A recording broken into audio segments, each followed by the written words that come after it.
Afternoon, everybody. Welcome here in Amsterdam. It's nice. It's dry inside because it's not so dry outside. The next 1.5 year, 1.5 year, sorry, 1.5 hour. Yeah, we have some time for some extra questions, but not so long.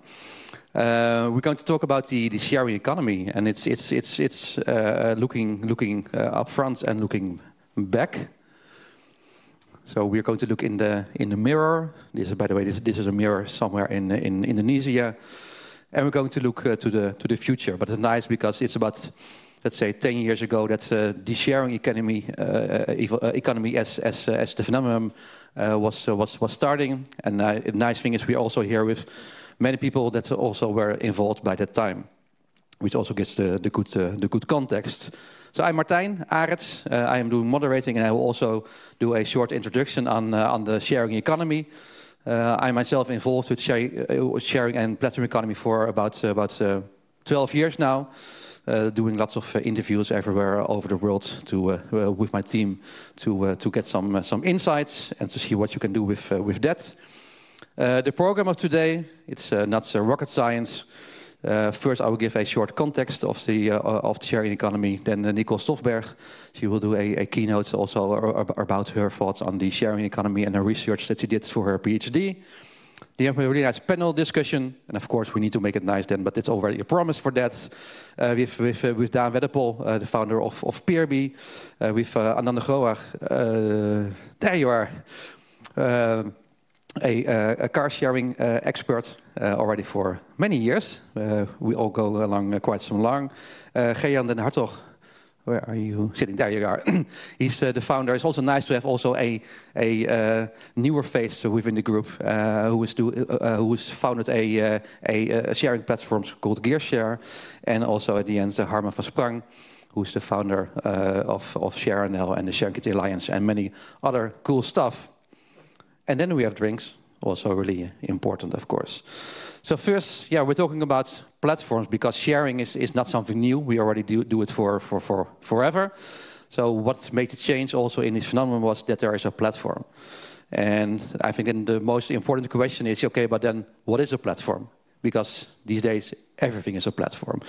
So it's good also to get some definitions on that. And then I will also zoom in also to the sharing economy. But first I will start broad. And many people, they see a platform as a really futuristic, complex, technical thing. By the way, this is the Eiffel Tower. But in the end, it is something that we already know for many years. Because when you are at the train station, this is in London, there you also see the sign platforms. And that platform brings together demand and supply of people that want to have transportation by train. And the trains... Okay, the trains, of course, that is mostly one company, but still they already call it a platform. And also the market everywhere in the world, there you also see that demand and supply comes together. You have different sellers that want to sell their stuff. You got the consumers that want to buy. And you got also the market authority, that is the Persian organization that organizes the market, but also sets the rules of the game. About food quality, about marketing, about a diverse kind of sellers, many things. So also in the existing markets, there were already people that were making the rules of the game. But the platforms, they make it a lot of more. So we also talk about platforms like marketplaces. Also, we refer also to the markets somewhere, everywhere in the world. And what it makes it different is that the marketplace is also two-sided. So there are also always two sides that you need to work with. Let's say with Marktplaats, with Amazon, with Airbnb, Uber, with Peerby, Gearshare, you name it. And then you see that this marketplace facilitates the buyers and sellers with some stuff. By that, they also resolve the information asymmetry, but I want to go too deep in that. And of course, also network effects. And the easy story is how more people collaborate, how better it works. But of course, the devil is in many details about that. If you look in the Netherlands, last week there was a new report by the Central Bureau of Statistics that they're doing a online platform monitor every year. And they see now that there are 4,600 platform companies registered as an organization in Netherlands. So not active on Dutch markets, but registered in the Chamber of Commerce in Netherlands. And they also see that they're also a quite diverse group of what those platforms are doing. If you more zoom into the sharing economy, and I will go into definition later, then you also see that there are many platforms. This is a picture I made about 5 or 6 years ago, so it's extremely outdated. It's just to give an example on how diverse such landscape is. A landscape where normally you only see the big names in the media. The last thing, what is then the sharing economy? So now we know what platforms are, the two-sided marketplaces with a market authority that determines the rules of the game. And then we go into the sharing economy, because especially in the start, 10, 12 years ago, everything was sharing economy. But I think what Netherlands did different than many other countries is that we already really soon had a definition of what is sharing economy and what is not. That also stopped the lobbyists by share washing everything they were doing, and I think that was a really good thing. So, like Uber, because of the definition, we already really saw really quickly, okay, this is not sharing, this is just labor or just a taxi company, of course. So this is the model that we also wrote something in for the Guardian, where you see in the sharing economy there are 3 different aspects that need to check the boxes if it's deserves the title of sharing economy. So first, it's from consumer to consumer. Then it's about temporary access, so not selling, but temporary access to the goods. And in the end, the goods, so not labor, no data about goods. And of course, you can have many discussions on definitions, which is good, but not today. So, and the sharing economy, really good. Thank you for that. We're all experts. But the sharing economy, of course, they have 2 words, sharing and economy. And already from the start, there was kind of a friction. Okay, but you're sharing and there's economy. So how to deal with that? And you also saw in the beginning also 2 camps, really the more driven by ideals people and the money-making people. And that's where then were 2 camps. And what I see now is that it's going more together. And of course, there's still many money-making people. But then you also saw that also the public interest also needed to be defended. So this is in New York. Now, Dan, you now live in New York, so probably you also have experience with that. No access to Airbnb anymore, or less, because cities, they start to make regulation. And also this is last Saturday in Dublin, where I was, this guy is called the Uber whistleblower. So he used to be the head of corporate affairs of Uber, and then he got some regrets, and then he leaked 120,000 documents to the media. So we also see that we also need, so this sharing and economy, this combination also needed defended also by public institutions, because you can't trust the market blindly, which of course is not surprised at all. I think many people were really naive. That's the economy you need to regulate, but the sharing economy, oh yeah, that's the ideal world. It's the economy stupid, like some people also said. So but then the last years there was really a expedition. Lots of things happened in the sharing economy. That is also what we're going to talk about today. And first, I need. Always smile to your laptop because of facial recognition. First, I want to ask Nicole to enter the stage. So Nicole Stofberg, for who don't know her yet, is professor in platform economy at the Hague University of Applied Sciences, with a focus on sharing and sustainability. And last year, she received her PhD at the University of Amsterdam for research on the sharing economy. So maybe Nicole, come here before we go to the slides. We can take also the other microphone. It also works. That's nice. Yes. So Nicole, today's event title, Navigating the Sharing Economy and its Transformative Impact. What is the story behind this title and event? Well, if I answer this question now, I will give a bit away in my talk. Okay, so just use the words you're not going to use in your talk. Okay, so just to make a long story short, I think that the sharing economy is a great idea and a perfect way for us to create a much more sustainable society. However, in order to achieve that, some things need to change. Let's just keep it at that, because I'm going to go into it much more deeply later. Cool. No further questions. Good luck. So hi everybody, my name is Nicole Stafberg. I am a professor of applied sciences at the Hague University of Applied Sciences. And my research focuses on how to grow and innovate sharing platforms and how we can inspire consumers to reuse, reduce, and return items, preferably in a way that's easy, but also makes them feel connected to the community around them. And fortunately, I don't do this alone. Most of the speakers in the room here today are part of my research group, which I'm very proud of. And together with their expertise and their amazing international and national network, I am confident that together we're in a position to make the consumption habits of consumers much more sustainable, either through research, policy, and/or in execution.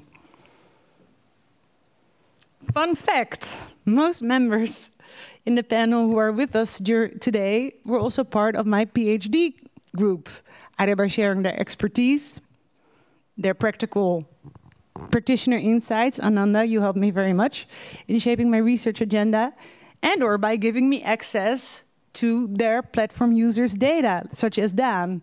Without them, I probably would not have been able to create the PhD that I did.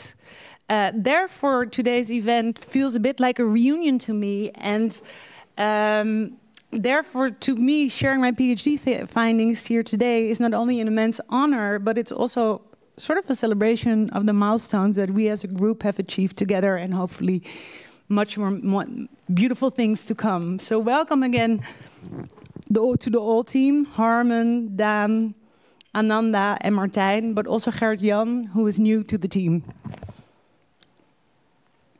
So after the talk, we will have a panel discussion around the projects we are currently working on to turn into reality the Time magazine's prediction that the sharing economy is one of the top 10 ideas with the potential to change the world.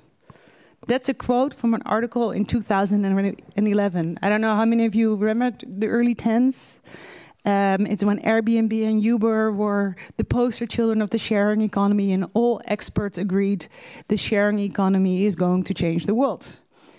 Perhaps the economy did change in the meantime, but not exactly because of sharing, because apart from Airbnb and Uber, maybe it's better if I use a mic or not. Yeah? Okay. Startups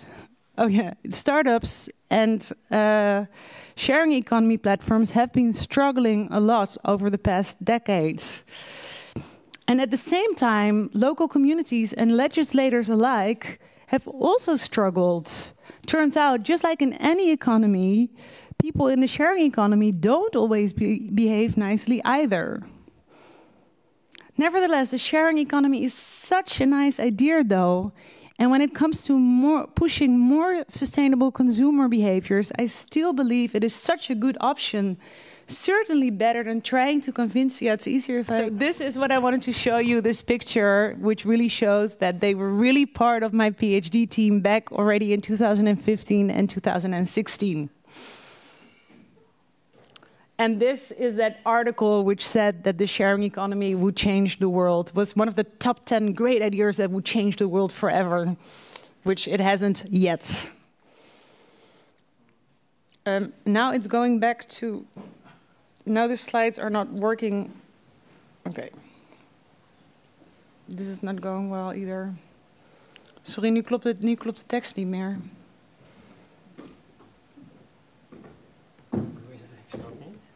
Okay. All right. Yeah. Now it's okay again.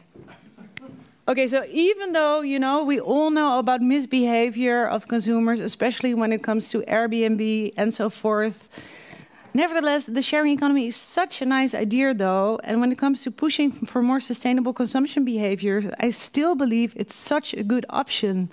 Certainly better than trying to convince consumers to make more sustainable consumption decisions purchase by purchase. To illustrate, let me take you back to my first PhD research project I did 10 years ago at the University of Amsterdam.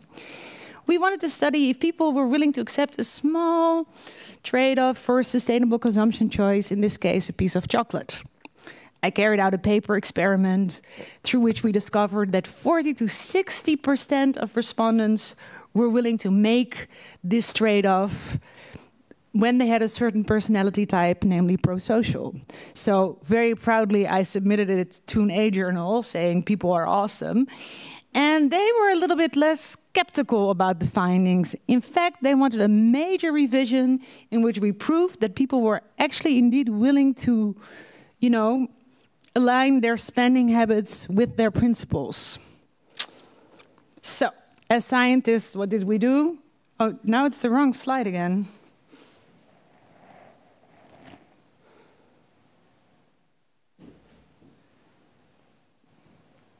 Waarom werkt het niet? Can you see this slide?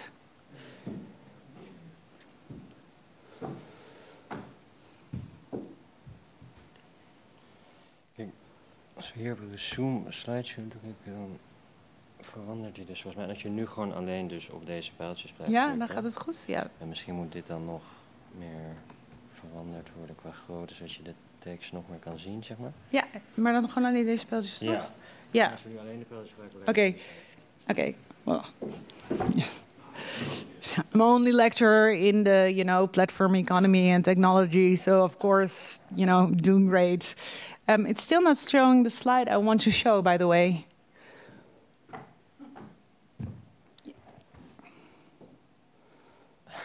Nu zit het nu weer niet op deze slide. Nee, want hij als we nu zit... op resume drukken, dan verandert die wel. Maar klopt nu klopt de volgorde ook niet meer, maar goed. De volgorde? Ja, maar dat Ja, is... dat is nu, ik moet nu de chocolate experiment hebben. Ja, nu hier. Maar dat is dus een beetje nu weer druk. Ja, oké. In plaats van dat je het pijltje gebruikt. Oké. Dus als je op resume slideshow en alleen die pijltjes gebruikt, dan Ja. verandert die zowel daar als daar. Ja. En de volgorde die verandert echt niet anders. All right, sorry. Wow, the text no longer aligns, but that's fine. Okay, so I'm gonna really have to improvise here. Okay, so basically what we did, but then I want a microphone. If I'm gonna have to improvise, I'm gonna use the mic. So awesome as we were as scientists, we came up with an experiment wherein we had students fill in a bogus questionnaire. Afterwards, they filled in that personality test, you know, where 40 to 60% who were pro-social were definitely willing, according to the survey, to pick the smaller fair trade chocolate over the larger anonymous one. And guess what happened in real life? I'm embarrassed to admit almost everybody picked the larger chocolate. And this made me so disillusioned because at the time governments were also not doing anything, legislators were not doing anything, that I decided to quit my PhD and go back to the drawing board and to think about my next steps in life.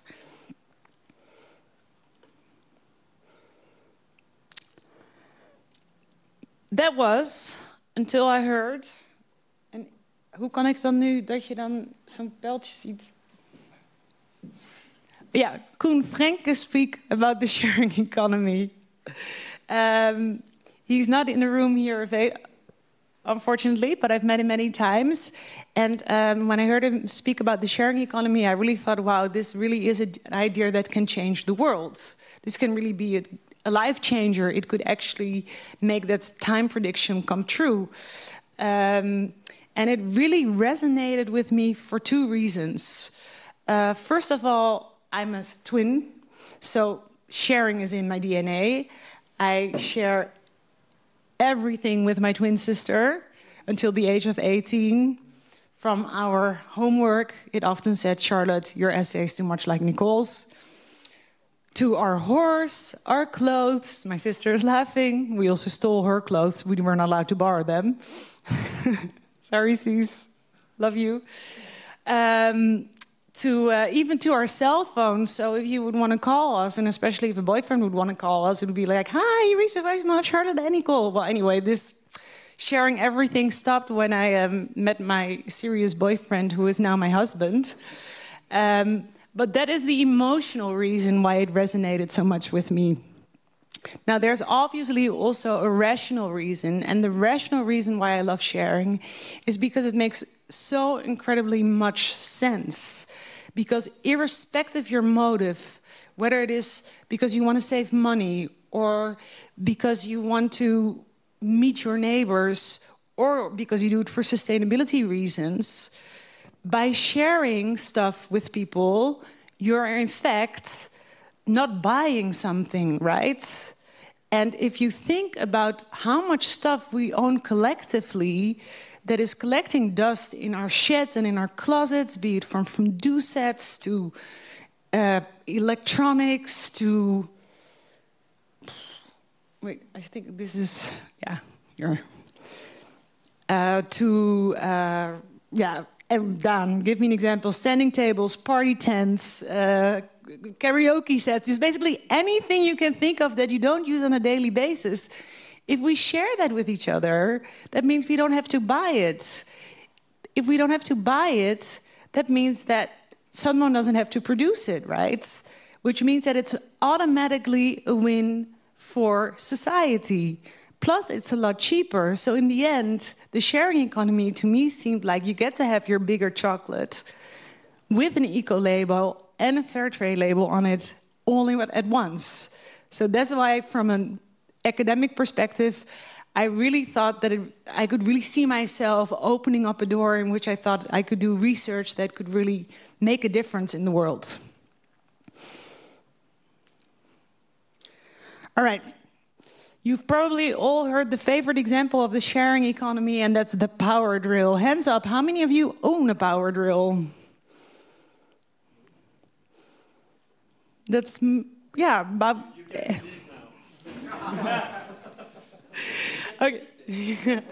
Dan knows this statistic, but the power drill, uncool as it is, has become the symbol of the sharing economy because throughout its entire life cycle, it's only used 12 to 15 minutes, I believe, throughout its entire life cycle. And why would you want to own something that you're only going to use for 12 minutes when you can just as easily borrow it from, what is it, approximately 70% of the people that live near you? Well, that's the same with many other stuff. So to make a long story short, I felt the sharing economy could be a game changer, and I wanted to start my PhD from scratch after my first PhD chocolate debacle. And I will forever be grateful to my promoters, and especially Ans Kolk and Mark van de Veen, who will be joining us with dinner later, for giving me a second chance, because they weren't very happy when I quit the first time halfway through. All right. I am soon going to ask you if you can help me because the notes no longer align. But unfortunately, unlike sharing with your friends, there are also a lot of risks involved when it comes with sharing, right? For example, as we heard before, when you buy something online on bol.com, you get to keep it forever, whether you jump on it, throw it in the trash. It's nobody's business. However, the sharing economy, you borrow something from somebody temporarily and then it needs to be returned, and preferably in a similar state. Now, obviously, this makes people worried.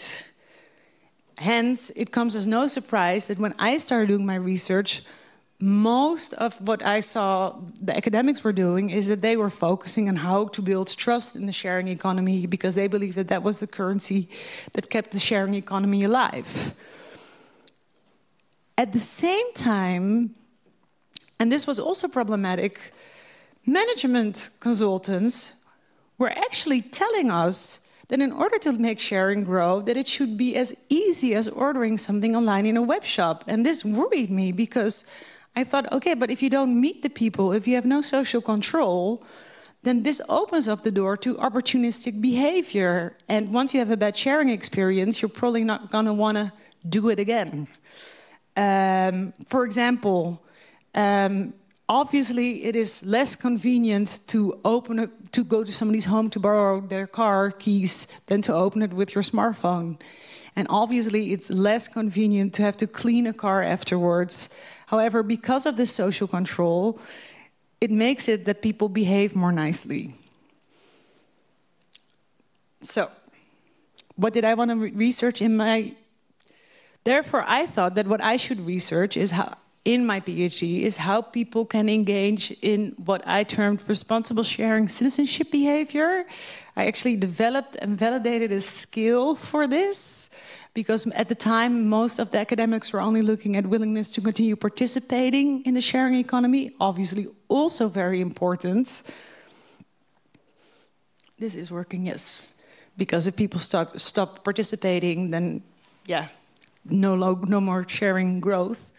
But, you know, for the sharing economy to work, people also need to behave nicely. So conscientiously means that you stick to the rules, that you return the goods on time, and preferably in the same condition as you received it in. But what I also noticed is that people also displayed a lot of altruistic behavior on sharing platforms. So people who enjoyed sharing went above and beyond what was expected of them. For example, I remember Dan telling me that when somebody borrowed somebody's goods, that then they would send like a nice card or give them some flowers or something like that. So I felt that that part should also be measured when we look at, you know, the nice behavior of sharing.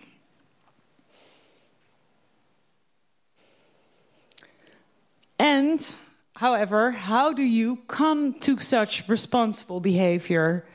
Well, what I found in my research that in order to create responsible behavior, what is incredibly important is a type of relationship that people feel that they have with other users. So it was, for me, it was unavoidable to actually look at the work of a renowned anthropologist, Alan Fiske. I got to meet him there with my colleagues, and also here he's holding my book. And he believes, or has found, and this has been proven not just in anthropology, but in many studies, that we unconsciously classify our relationships with others in one of 4 types of relationships.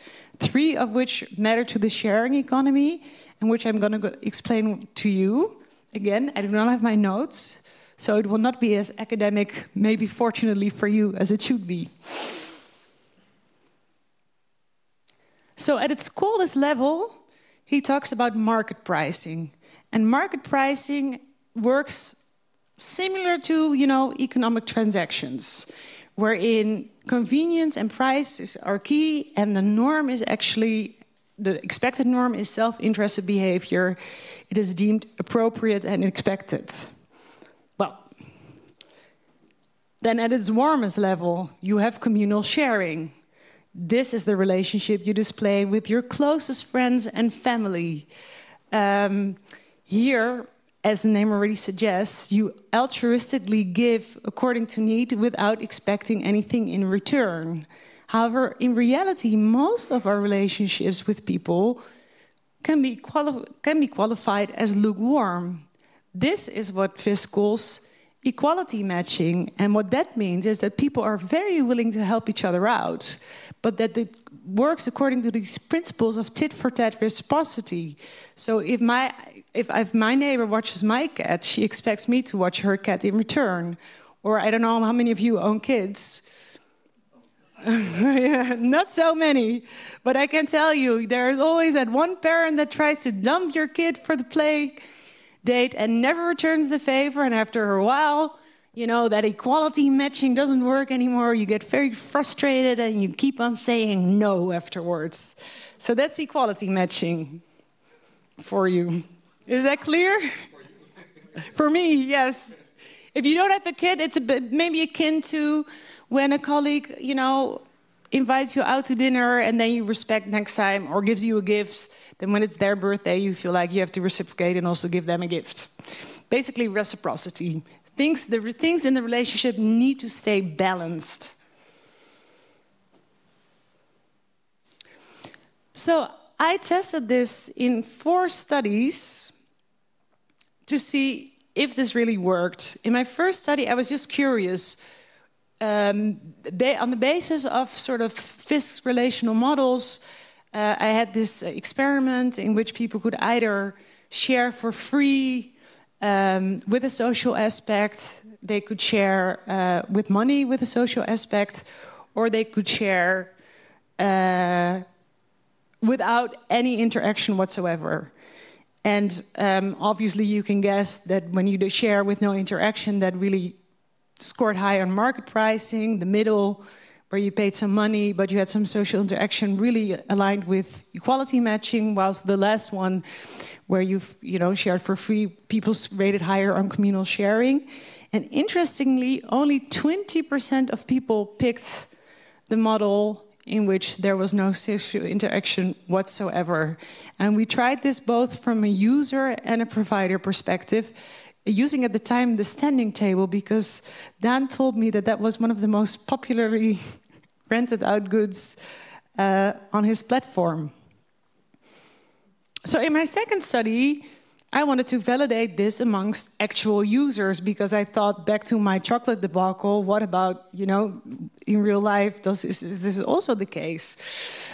So we were fortunate enough, and now because I don't have my notes, I need to speak a little, cheat a little. So we did a study amongst 975 active sharing participants, actually half of whom were from Purby. Thank you, Dan. The other came from Thuis Afgehaald and from Snapcar. And what this study again found was that when people viewed relationships, perceived relationships on the platform to be according to equality matching or through communal sharing, that they were not only more willing to participate, but that they also really showed much higher levels of altruistic and conscientious, hence responsible consumer behavior. So then I did 2 more studies, this time in car sharing. One was amongst 142 participants, which we collected during Corona, so unfortunately not like the first study on the street. We did it through a snowball effect. And the second one was amongst 2,567 active car users who were active on the platform Snapcar, MyWheels, and Greenwheels. And what we found in this study again is, even in a B2C context, sociality matters. So for example, MyWheels, what they have is that they have, even though they are the owner of the car, they have a person who is responsible of that car. And just the fact that you have a person that's responsible for that car made people feel much more connected to the platform. And this really led to an increase in trust. Again, I don't have my notes, so maybe I was supposed to say much more. Or I'm saying too much. No, you will never know. However, there were 2 insights which I did not investigate, which is actually quite unfortunate if you ask me. So the first is what we noticed through. Wait, did I skip a slide? No. The first is what I noticed, that when you look at car sharing, active car sharing users, that the financial and the social risks are much higher than when you lend out a standing table, right? So when we were looking exploratively to what created trust, we found that trust in the community of users was not only driven by the social relationships, but also required additional governance mechanisms, such as user screening, verification, insurances, and so forth, which we thought were actually triggers of trust in the platform, but it led to more trust in the users.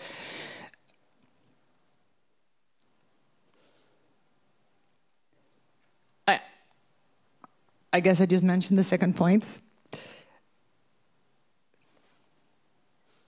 Why am I not going to the next slide? Sorry.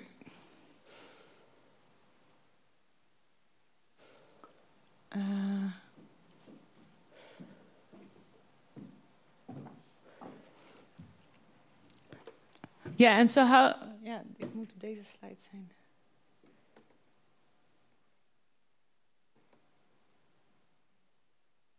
Ja, precies. Yeah, and so we figured this out basically by asking them an open-ended question. How does the way a platform is governed, meaning how does it work, what are the rules, and how are transactions organized, how does that influence your sharing experience? And then we sort of, you know, combine these open-ended answers to our trust measures, and that's how we found out that trust in the users, in fact, is also determined by what I call calculative risk measures, which take away the risk or uncertainty of sharing.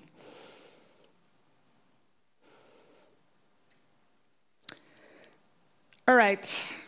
Can you help me by getting the right text here?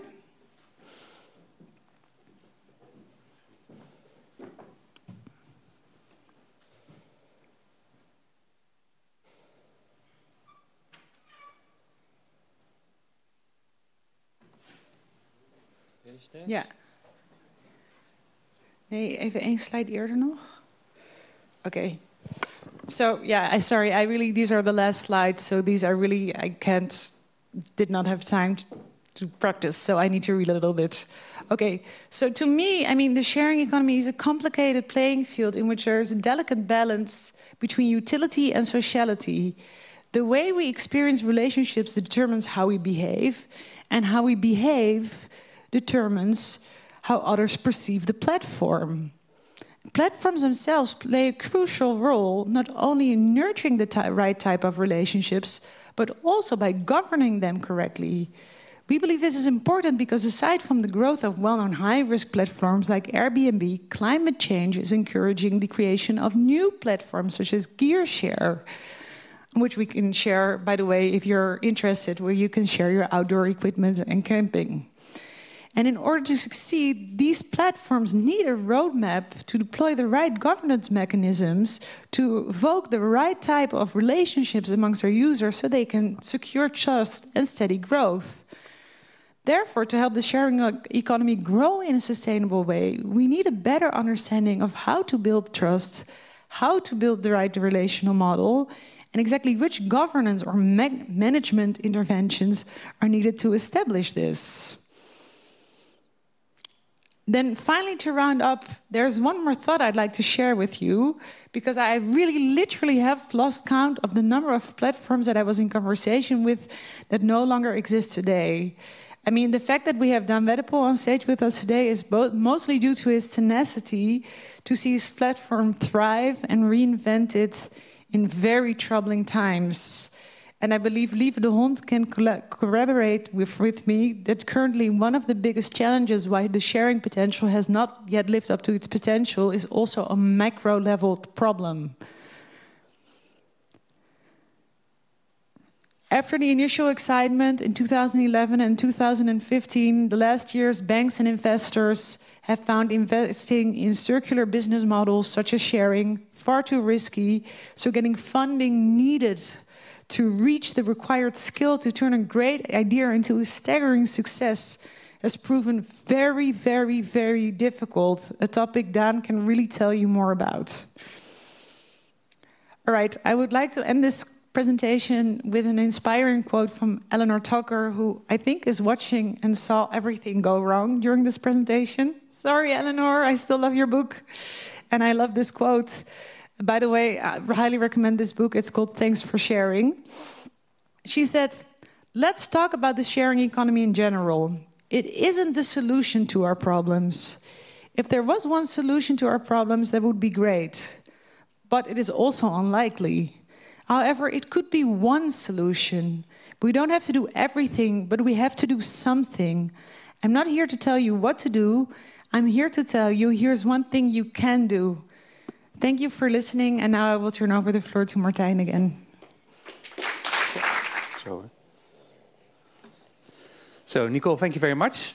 And it's always good to learn to improvise when things go wrong. So this was also a good learning experience, because in the end, yeah, that's how you learn in life. Oh, yeah, there we go. So now we're going to for the second part is a panel. I will put the chairs a bit like this, so also the audience also can watch. Sorry.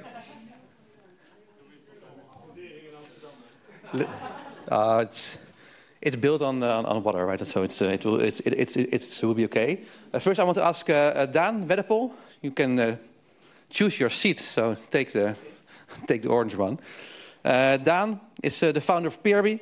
Already mentioned also by Nicole in the presentation, a platform where people can borrow and rent goods from their neighbors or people living in the neighborhood. Daan is one of the pioneers in the sharing economy and a great example on how hard it is to make sharing successful from a sustainable but also from an economic perspective. And in the end, it works, but it takes a really good deep breath, and that's also, I think, what makes also what you do is really special. So thanks for that. Second one, Ananda.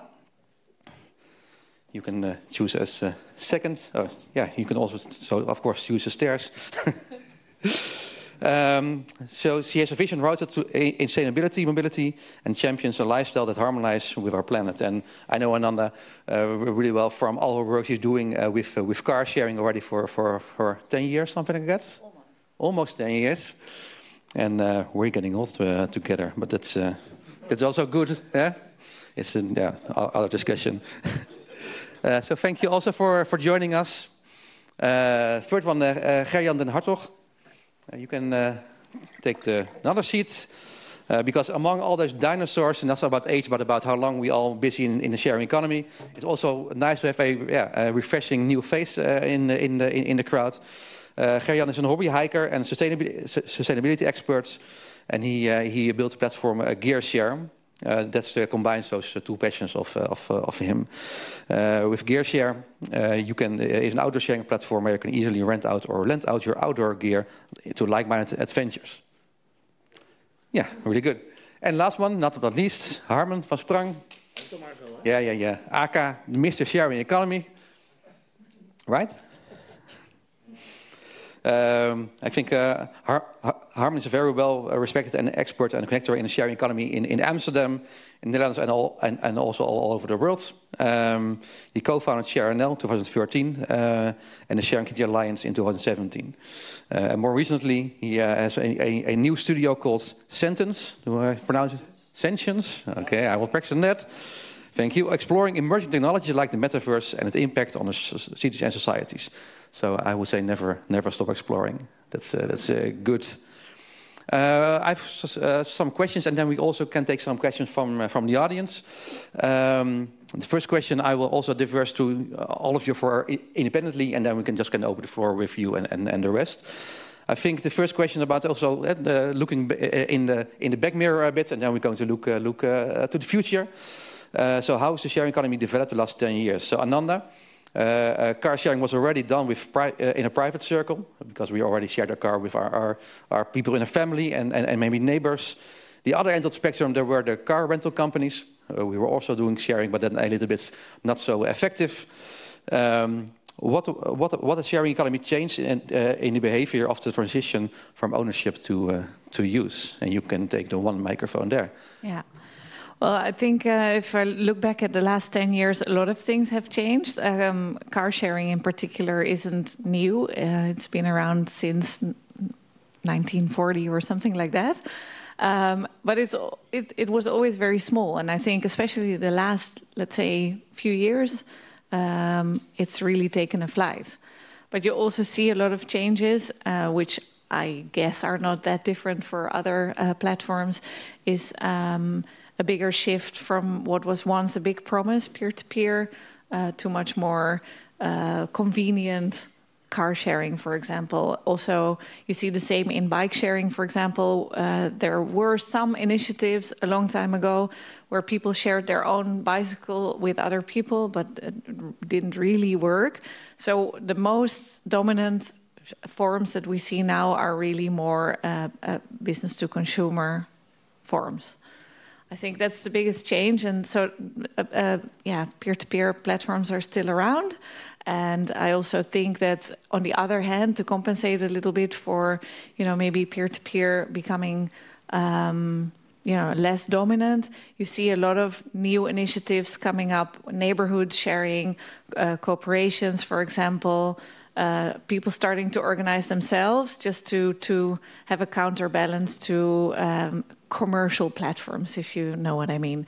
So that's really good to see that citizens start to organize themselves, really wanting to improve their neighborhood and really wanting to do things together. And they negotiate also with governments to gain the space back. So, you know, a neighborhood, for example, Frans Hals buurt here in Amsterdam, they got rid of a few cars and then they got like nice, cute parking places back that are now used for other purposes, like green, for example. And you can really see how the neighborhood benefited from that. So I really admire also people who have the courage to work together to share.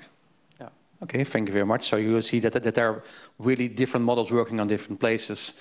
And in the end, the end goal is always to have less cars parked on the road and spending public place. Yeah, unfortunately, the overall amount of cars in the world is still going up. We have a long way to go, but we'll get there. And I think also the change from C2C to more to B2C is also because maybe also, what you say, the convenience, and that you also want to use the car whenever you want. And that's also why I also want to make the bridge to Daan, because I think, the real, you don't need to have every day. So it's maybe okay to have a bit less convenience.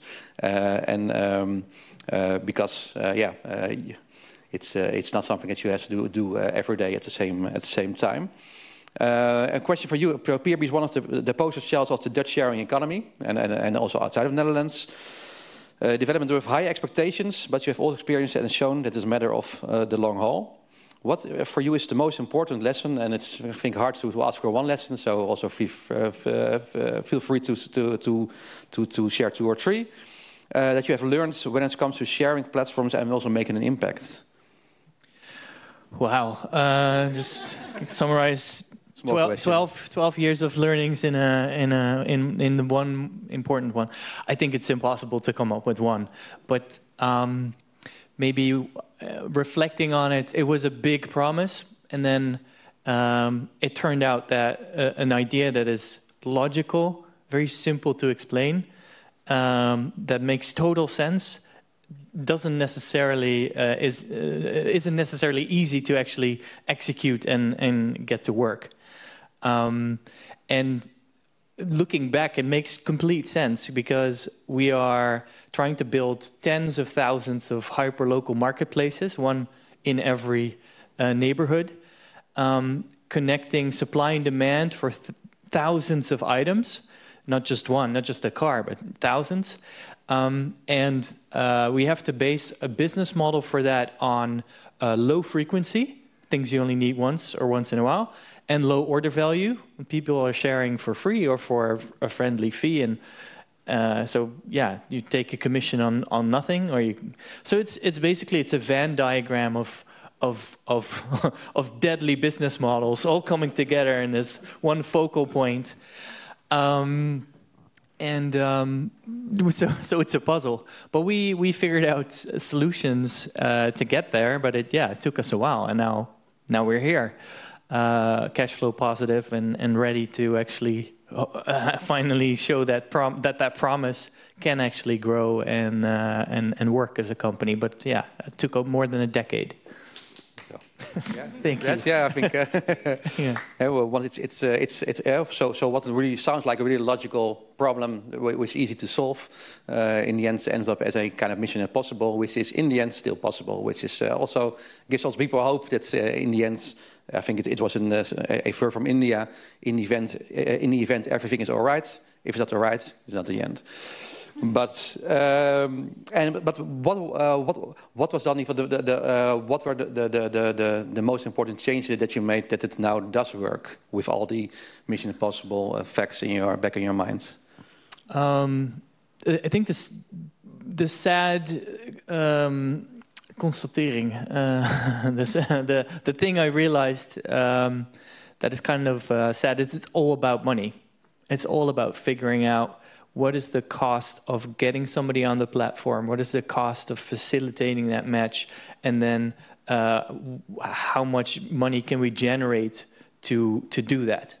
Because we are not a government, we cannot, we're not taxing neighborhoods. We need to somehow figure out how to pay all this matching from the person on the platform, and that's been the thing where we've been tweaking everything. How do we connect people? What kind of work do we do to create this interaction?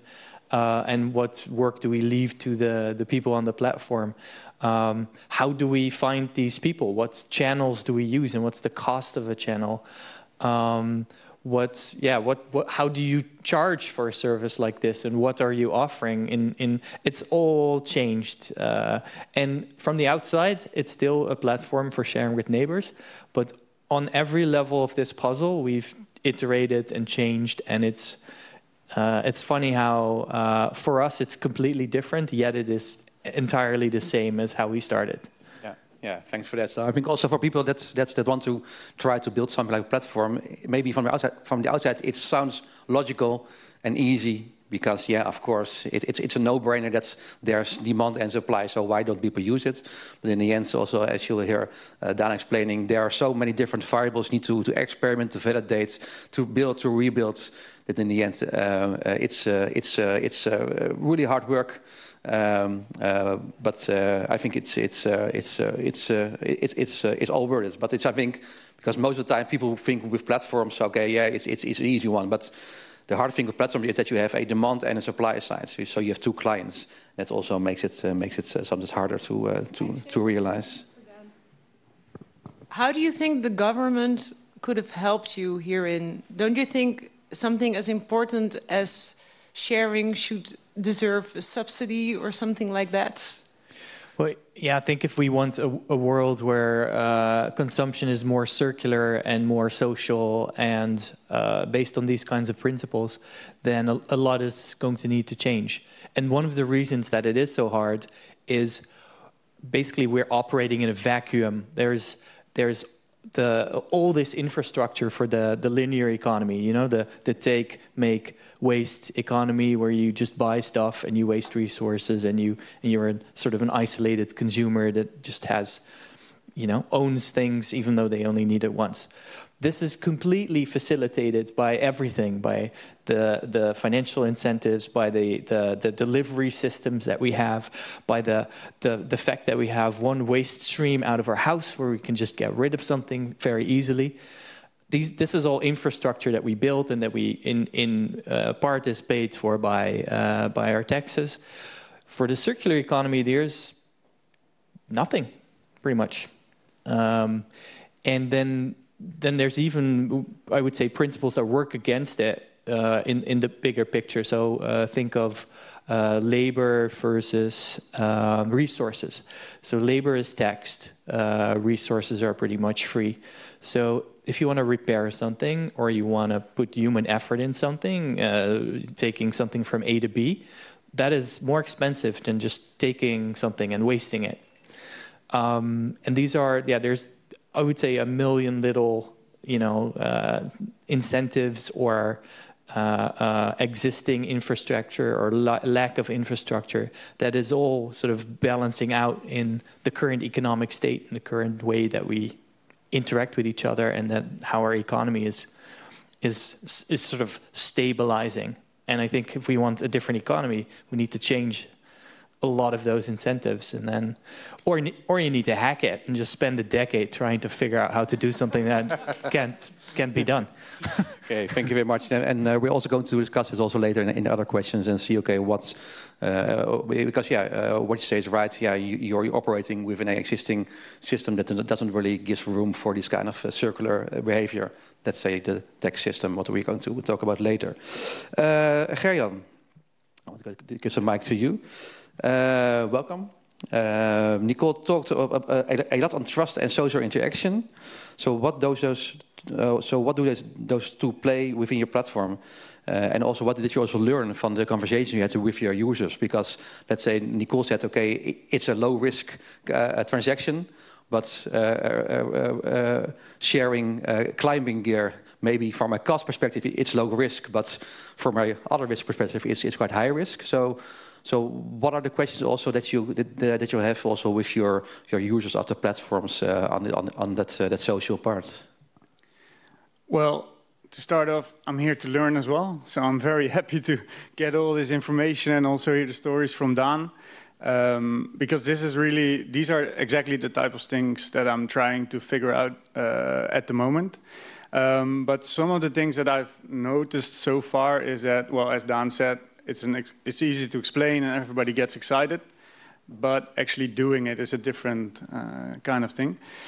So what I've noticed is there's a lot of people subscribing to the idea, but then when they have to share their own gear, they're also, especially if you talk about like high-tech specialty tents or climbing gear or any type of that type of stuff, people are a bit afraid about wear and tear. So it's not necessarily even just breaking the thing, which is obvious, but mostly about, okay, but it wears and tears, and next time I'm outside, next time I'm somewhere in the wild, I put up my tent and it breaks. So I think there's a bit of a trust issue in that, not even about people not returning it, but just they don't really like the wear and tear. Plus it seems to be a very personal thing. Actually, these things that I'm telling you now, I just realized when I was sitting there, because also most of my gear, it's been, for years, I've been changing the stuff that I have, different backpack, different tent, different this, different that. And for everybody, it's very personal. So the stuff that they do have, they are very emotionally attached to. And I think there's a bit of a, they don't like to share it that much yet. So yeah, I mean, I've tried at least to put like some sort of security on it, so that if something breaks, that they know that the platform provides them with reimbursement for it. Also, people, they have to go somewhere to actually pick it up. That's one of the things. But then at the same time, I had the dilemma of, okay, but there's not that many people on the platform yet. So if you can only pick it up and you have to drive to Groningen to pick something up. So there's also a PostNL option. But yeah, there's definitely these type of questions that I also have, and I'm also trying to figure out how to actually make this work, because all of these questions they are very familiar to me. Yeah. Thank you, and also because building a platform is also, and by the way, at the Hague University of Applied Science, we also have a minor build your own platform. There we also see that it takes quite some time, but also that you, as an entrepreneur, you have lots of assumptions. And then you can do two things: build everything, and then see, okay, nobody wants to have it, and you spend all your money. What many people did, especially a couple of years ago. Or you can validate and see, okay, is my assumption right? And most of the time, 9 out of 10, you were wrong. It's okay. You learn also from that. So, what was for you your biggest assumption that you had while you had the idea of GearShare that's in the practice was completely different? Well, for me, actually, it's funny because I had the idea years ago already. Then I had a sustainable web shop. And then I thought, I'm selling stuff, but it doesn't feel right. So I'm looking for some alternatives. And then I tried to make the calculations based on how big the market was, and then did some assumptions on how many people would use it, and the commission that I could ask, and all those type of things. And I just couldn't make the numbers work. So then I stopped the idea.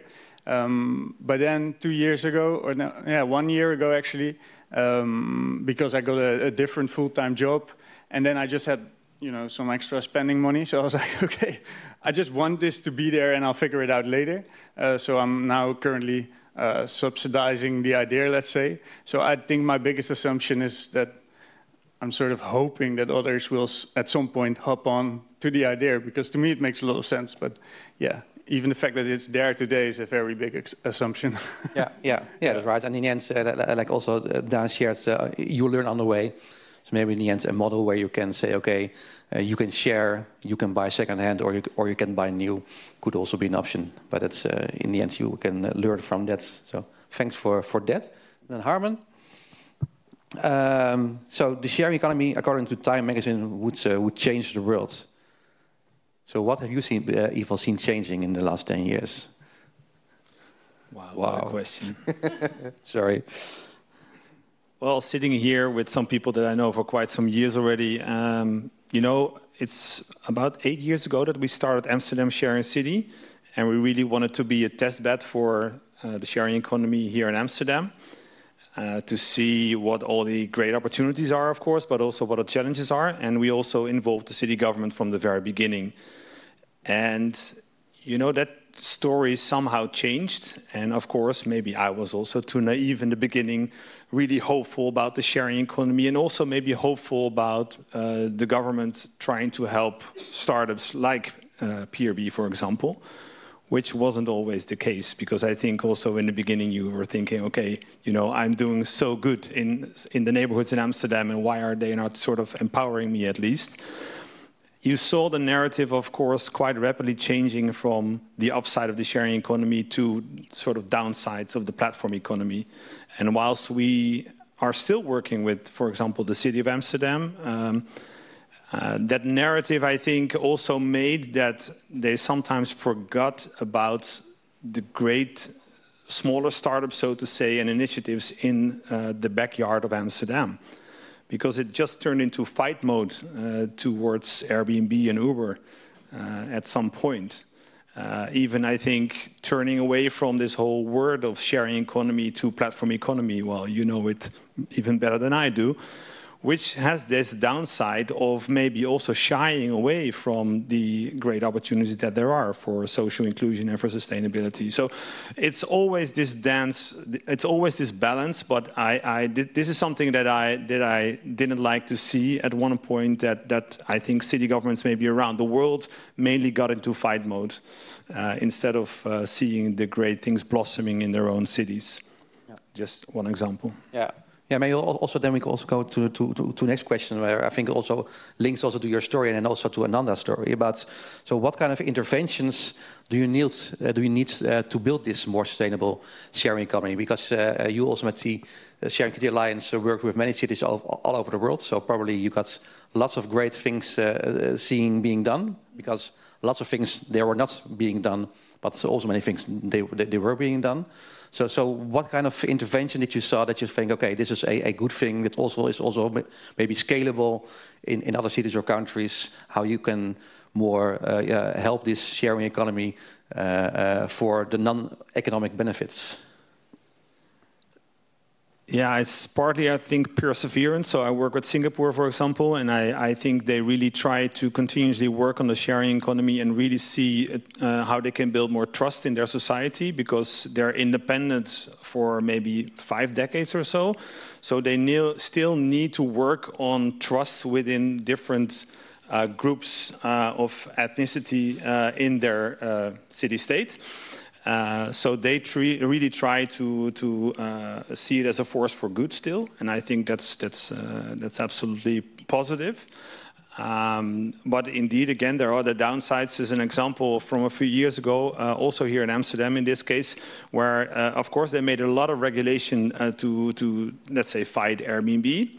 But it also stifled other interesting platforms like Fairbnb. So you also know the case, you know, of course, at one point they had to be fair and say, okay, all the regulation that we created for Airbnb kind of platforms, it also goes for Fairbnb, you know, and that sort of kills also along the way. It's almost like collateral damage, you know, you create something as regulation, but maybe you stifle innovation, or you stifle the startups that want to do good, or the platform co-ops even. So again, also something that you researched.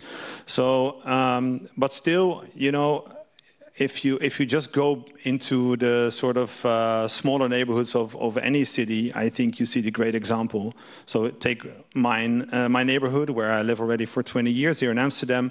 Just today in the WhatsApp group, there were people having some of those lengthy courgettes. I don't know, what is it also the English word? You know, and they said they put them on the picnic table and they made a photo like, okay, for anyone to pick because, you know, I have too many. And then somebody else is saying, okay, I picked one and I'm making soup. And somebody else said, I picked one and I'm making baby food for my baby. You know, so there's no technology involved, maybe except from WhatsApp. But, you know, those small examples, of course, are still everywhere. And sometimes they are maybe sort of enlarged by platforms. But in many cases, it's still like the peer-to-peer sharing of just maybe a courgette that is doing some effect in a neighborhood, which I really love until this very day. Yeah, thank you. So maybe in the end, the ambition to scale killed the love for small initiatives, and also the responsibility of people to take action themselves. Yeah, and I think sometimes, and with all the respect, for example, for your platform, and I love technology in a sense that it's doing a lot of good. But also sometimes we are just sort of entangled in technology. Well, take Nicole, you know, at one point, do you go to your slides? Do you go to your notes? And you have to sort of choose, you know, you don't want to choose, and you're, you know what I mean? So we don't have to rely on technology all the time to have something, you know, a positive effect. And maybe we just have to show those stories more and more. But I see the positive effect in my neighborhood, where there's a lot of sharing going on with technology, but also without. And I know that's a very trustworthy neighborhood. I know there is a lot of sort of great contact among people. And I think one more element for a neighborhood, I think, is also really important to have serendipity in place. So at least, you know, it's just N is one, but for my neighborhood, I think it's designed in a way that you bump into each other all the time. That's also really helpful. Yeah. Okay. And it's helpful when it's summer. Okay, thanks. And I think in the end, it's also realized also outside of sharing economy, shit happens. Things get stolen. So there's always a risk, and maybe you don't need to think, okay, on platforms it's not allowed to use to happen, but outside the world it's okay. I think this rare check is also important. Yeah, I think to add on that, like, you know, there's a lot of things to say which can make or break, you know, sharing economy platforms. But what I see is two really important things. One of them is you very often read in newspapers like, hey, it's the Netflix or the Spotify of blah, blah, blah, blah, whatsoever. But just as like your tent or the party table or a car or anything, we can't use it at the same time, different than Spotify and Netflix. So this will always make people depend on whether something is available or not. And we don't like that. So there is a risk in that, because if I have a children's party today and I don't have a tent and it's raining, you know, I have a problem. So it's also my ability to trust that whatever I need tomorrow to get to my appointment is there. And for that, you need economies of scale. You need to be sure that you can rely on something. And the bigger, of course, your stock is on a certain platform, the smaller the chance is that your table is going to be rented tonight, you know, because so it's very difficult to make it work. And what Dan also said before, you really need to reinvent the wheel again in every neighborhood, for example. So that's one thing. You really need to make sure that it's a convenient alternative for people. And we're really spoiled. We're really used to convenience.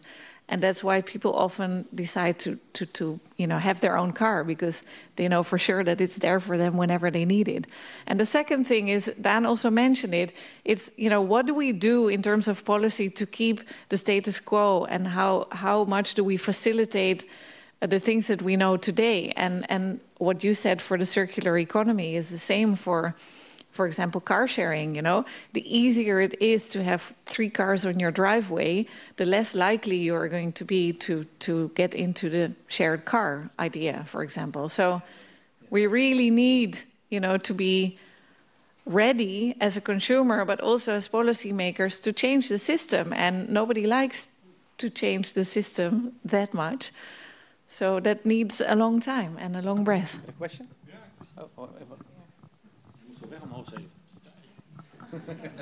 Especially for you, I'll wait 10 minutes. So, to pose also my question, today we have Prinsjesdag, and in 2 months we have elections. And we have a new coalition, we have a new parliament, blah, blah, blah.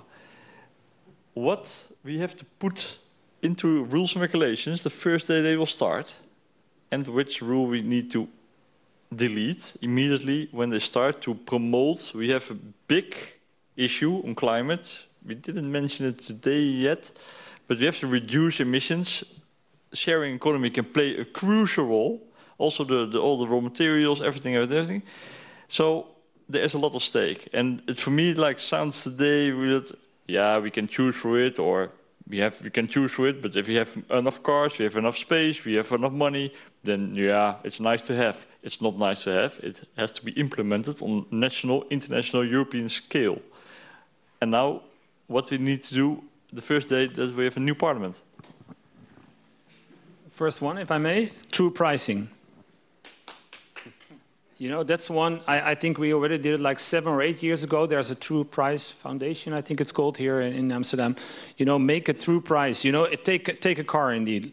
And everybody's like, okay, for example, I took a My Wheels car on holiday for 3 weeks this summer. And if I do the calculation for 3 weeks, it looks quite expensive. But if I compare it, of course, with the true price of owning a car with everything involved, it's probably much cheaper. And everybody is just looking at, yeah, today this ride cost me like this and this in charging or in gasoline or something, but it's much more expensive. So I think if we have the true pricing, we realize it ourselves with owning a car, but also the true pricing of a lot of products, and you would have those in the market, then people would turn to sharing, I think, much more. But it's just one answer. I'm gonna say it in the most offensive way. And that is make the status quo hurt. And I think we're not seeing enough of that. Because, you know, people get upset if you change the status quo. But if we want a different world, then we need to make what is currently the norm a lot harder, and the things that we want a lot easier. And a lot of hard and easy comes from money. It's very hard right now to own your personal train, so nobody does it, right? Except for some dictators. And that might sound like a ridiculous example, but for a lot of the stuff that we are consuming today, we are wasting resources that in a world that would look very different at value, it would be ridiculous to be wasting those things. We're running out of resources in the next probably 2 decades or something. So, you know, once there is nothing left to build things out of, you know, then I think we'll see, we'll face the consequences. But until we need to make the status quo hurt. It needs to be more expensive to waste and cheaper to share. I think. Materials, I heard a couple of professors worldwide, it's geographical war on materials. It's no jokes. It's a serious game. Yeah, and yet here we are consuming, buying stuff every day that we don't need. Yeah. But we're hitting the wall at one day. One day we will. Yeah, and I mean, it's only 2 days ago that I had like a fierce discussion with somebody who just denies this. So, I mean, they say there are enough resources for everything. We can solve everything with technology. You know, just replace all the cars with electrical cars and we can save the world. So it's a very unpopular and politically unpopular thought that maybe, you know, we can be happy with less stuff. You know, maybe we don't need always a bigger car on our driveway, a bigger house, more stuff. You know, we get used to things and we always want more. And it's a very unpopular decision, of course, to say, well, you know, guys, maybe everything you've been used to, we need to just screw it down a little bit. But then people start to, you know, protest because don't take away my right to eat meat 7 days a week, 3 times a day, you know? But maybe we're as happy if we eat meat 3 times a week. I don't see another solution. But there are believers and non-believers, and this is what makes politics very difficult. And Ananda, because in the end, what my message is that politics don't want to get big changes, because that's not really sexy to sell, only small changes. That's why they have, in Europe, only focusing on platforms, not on labor markets in the most broad sense of the word. But with you also within the car sharing industry, that's also really, there's lots of emotions around car ownership. So how do you also see that the existing car manufacturers are responding? Is it only just a kind of a greenwashing? Or do you see some hope for a more fundamental change? Well, I think if you look at, like, for example, all the political parties and what they are promising for the next elections, you do see that most of them have something around mobility and car sharing. And I think we have come to the realization that we can't further grow the amount of cars, for example, in a country. But car manufacturers are, of course, also money-driven. So, I mean, if there's money to be earned in car sharing, they will go into car sharing. And you see, for example, one of our main importers in the Netherlands, PON, is investing a lot in shared platforms. So, cargo bike sharing, for example, and these kind of mobility hubs, for example, is what they see money in. But if they don't see money in it, or they have invested in it and it's not used as much, or it's not what they expected or calculated, like you say, then they'll stop. Yeah. So it's all about the money. And Gernie, do you see also within your community, because those are people who are outside, so you see the impact of climate change maybe more than the regular people only staying here in Amsterdam? Well, I also believe people in Amsterdam also go outside sometimes, of course. But do you see that this group of users is also looking different to maybe feel more the sense of urgency of sharing than others? Maybe. Maybe there was one of my assumptions as well. I don't know if that's completely true. So before this, I also had a web shop in sustainable outdoor gear and clothing, which I also thought made a lot of sense. But I've realized that the things that make a lot of sense to me not always make a lot of sense to other people. So even though the people that go into the mountains every year and they see the glaciers melting and they know that in 10 years there's no glaciers to go to, I still don't know if they somehow make the connection to their own actions and how their choices influence this. So I had a harder time selling the idea than I realized before. And what I notice in the people actually using my platform now is that they mostly do it not necessarily even for the sustainability aspect, but they just like the idea of testing a lot of different tents before they buy their own. So they don't even see it necessarily as how I thought it would be used, as like, oh, I don't even need a tent, I'm not going to buy it, I'm just going to rent it, and I'm happy. They see it as a testing way. And still, I mean, there's a lot of people who first buy a very cheap Decathlon tent and then throw it away afterwards. So I think there's still some sustainability gain in this. But the use case is also different than I thought at first. So there's a lot of disconnect between the things you see and the things you do. Yeah, right. Yeah. Is there maybe also a question from somebody in the audience? Can I say something about that? Yeah, sure. I think we really need to let go of the neoliberal fairy tale that consumers decide what the world looks like. Yeah. I think, I mean, I'm no scientist, but I think the research is clear on it. You are, so maybe you can explain how it works. Yeah. Yeah, oh yeah, exactly. So it's all about the circumstances, and I think this ridiculous idea that the consumer controls whether the world's going to be sustainable is the most dangerous and destructive thing that we are living with today. And it's like, imagine going to the Soviet Union 30 years ago and saying to an individual consumer, "It's your job to become capitalistic. Good luck." It's not how it works. You're part of a system. You cannot decide on your own to live that life. It's ridiculous. So let's stop that. Yeah. Agree. It's making the individual responsible for fixing it is crazy. There's 2 questions. I'd like to continue that discussion. We talked about the individual's responsibility, the governmental responsibility, but I'm wondering, what do you have ideas or means how we can increase the company responsibilities? Right now, they don't have an incentive to build products that last long. Right now, they don't have control over the entire cycle of the reuse and repair and so forth. There's rarely modular products being made because their goal is to sell a new product and make sure that the previous doesn't last that long. Do you have experience and views on how that could be improved?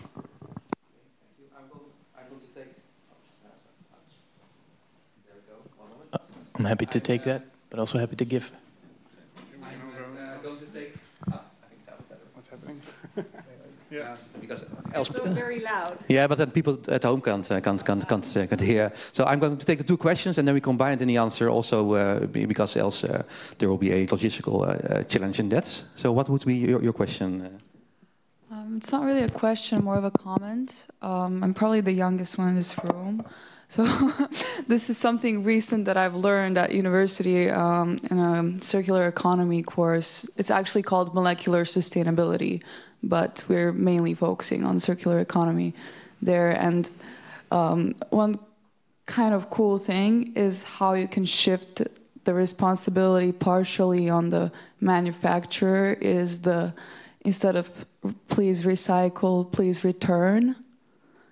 So recycling is already, it doesn't work for, not everyone wants to recycle and it's still an optional thing, but please return is, if you get some benefit from that, I think is closer to closing the loop than just recycling. And I think we all know that recycling is a linear economy thing rather than a circular economy thing. So I don't know what your thoughts are on that and to what extent can returning things go? Okay, thank you very much. Oh yeah, there one microphone, so who wants to? Harmen. Okay. Again, good. Well, I guess what you see everywhere is that indeed the sustainability story for a lot of consumers doesn't really work. So I was at the MyWheels headquarters yesterday. They told me that they're shying away a bit from this sustainability story on their website and a bit more into convenience or pricing. This is also what you see when you had at IKEA this sales corner just before you go outside to the checkout. And then at one point they called it the circular hub. 2 years maybe, and then it was again the sales corner. So probably if it's a circular hub, people are like, oh, what the fuck, is probably gonna cost a lot of money. And if it's just like one of their final products and it's cheap, then they buy it. The effect might be partly the same, only maybe the awareness or education element is gone there. It takes a lot of time. I saw that G-Star, which is of course a Dutch brand, Amsterdam brand, they just started ReWear as an initiative to also have, second-hand clothing from G-Star in their web shop. It's something that H&M is doing. They're also having second-hand or repairing. It might still be a bit of a greenwashing element, but I think there's also the awareness and education element in there. And if at least I look at my two daughters, then they're so used to use Vinted, for example. You know, if they go to an H&M and they see like a pair of jeans for 30 euros, they are thinking it's expensive.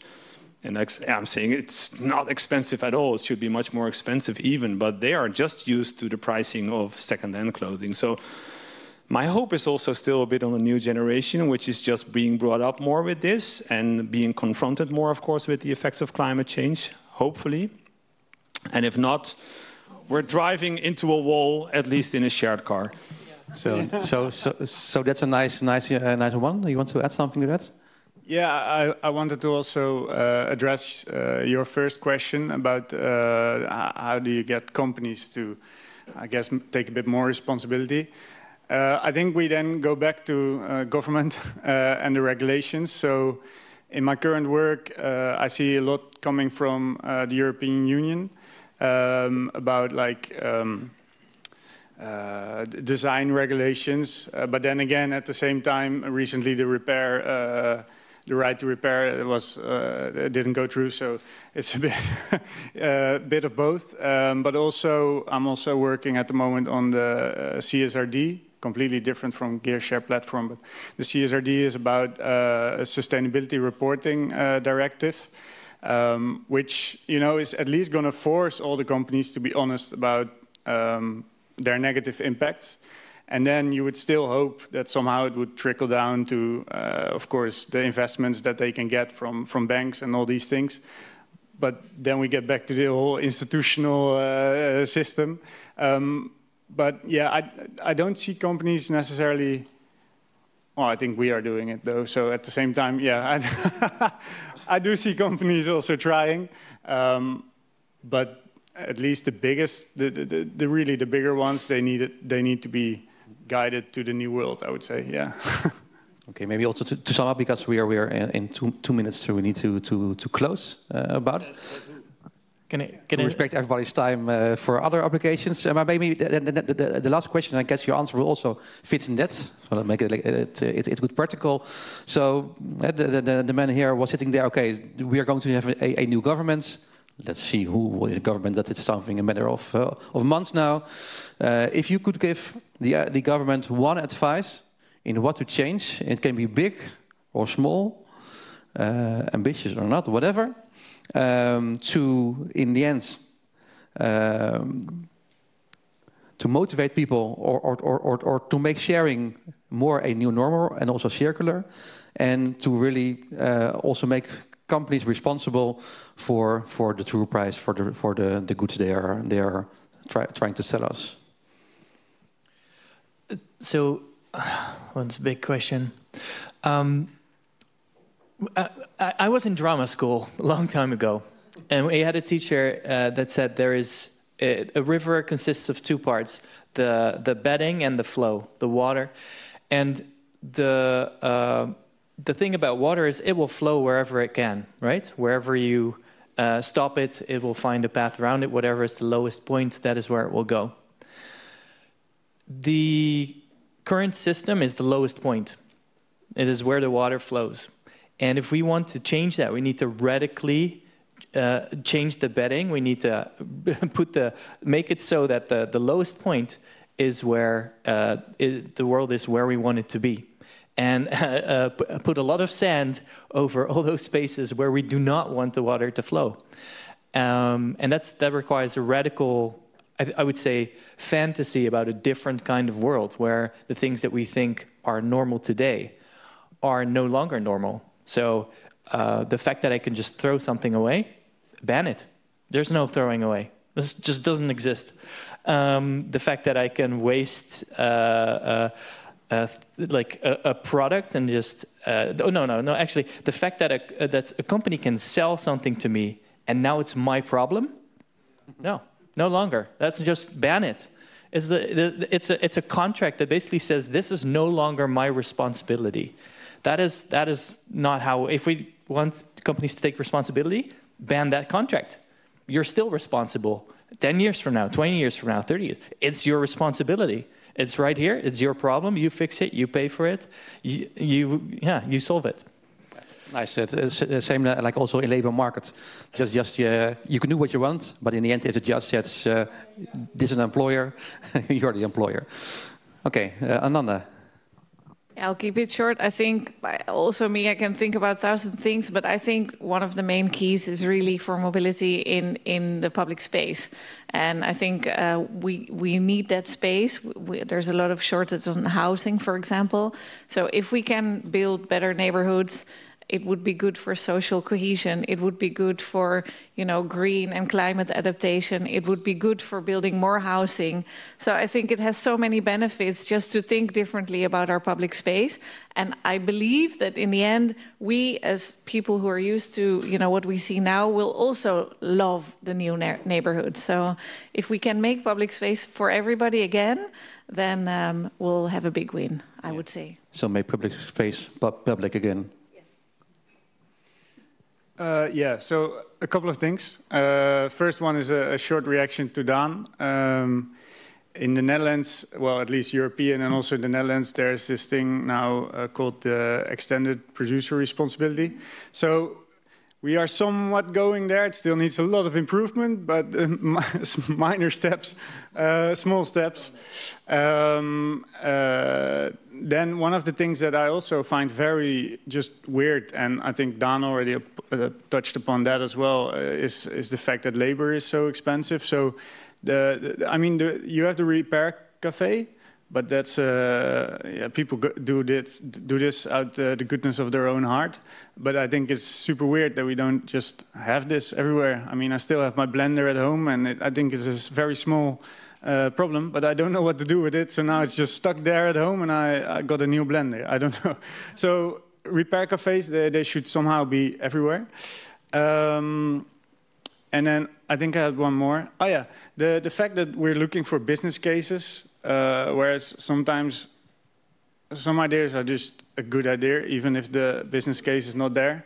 So we should somehow find a way to have these sharing platforms or sharing opportunities, or like next to every big housing flat, let's put a subsidized gearbox where we all have the drill that we can just take. We don't even have to share it anymore. There's one for the whole flat or something like that. I guess if you start calculating, there's no business case, but these type of things, I think they still have value. So let's look for the social value. Yeah, so also just look broader than only economic value, because that's also just really niche. Yeah. Yeah. Okay. Cool. And maybe also nice to also check is also the site xtax.com.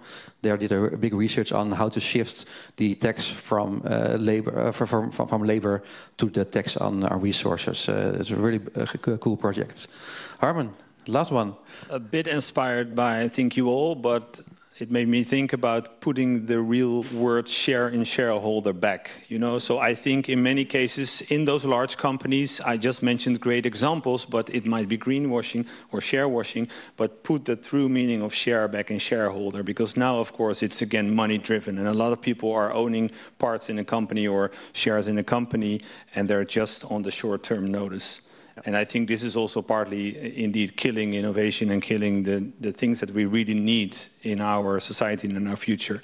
And it made me think about Paul Polman, who of course was the CEO of Unilever, and I spoke at the same event a few years ago, and he told me that he really wanted to change the company, but he felt like he had shackles on, you know, so he was just really tight. And, you know, so after going away as a CEO, he starts his own initiative to work on more sustainability.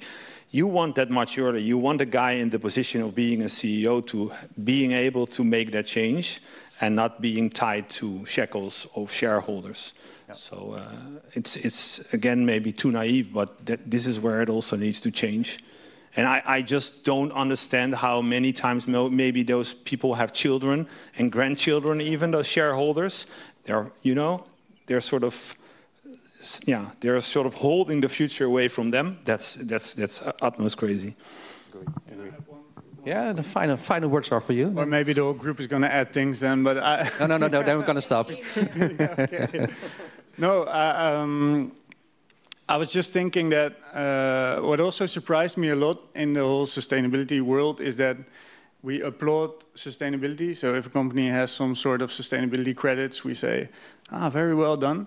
But to me, that's only sort of a sign that the companies that don't have those sustainability credentials, that they should not even be allowed to exist. Call it naive again, but I think it's just super weird that somehow the status quo is there, that we say, okay, exploitation, perfect. Didn't destroy anything. Yeah, exactly. And then if a company does something actually which should be the norm, then we say, great job. So that's just the whole world upside down to me. Yeah. So we shouldn't applaud for the values that should be the normal. Okay, cool. Thank you very much. About applauding. Okay. A big applause for the panel. Thank you very much for your contributions. You're welcome. And also thanks also for the organization, also for everybody here at Spuit 25 for hosting us here today, and also to helping us with everything, and also the organization in that. Nicole, also thanks, and Jasper, thanks for making the I guess great pictures. I know you're longer than today, so I'm fully trusting that. And also, last thing, before we can go for a drink, there will be also a report written, a blog written about this event, which will be shared also on the websites of the Lectoraat of the Hague University of Applied Science. And maybe if GDPR says okay, then we also send you the email with the link to the blog in probably about 2 weeks. So with also the pictures, of course. So thank you very much, and let's share some drinks.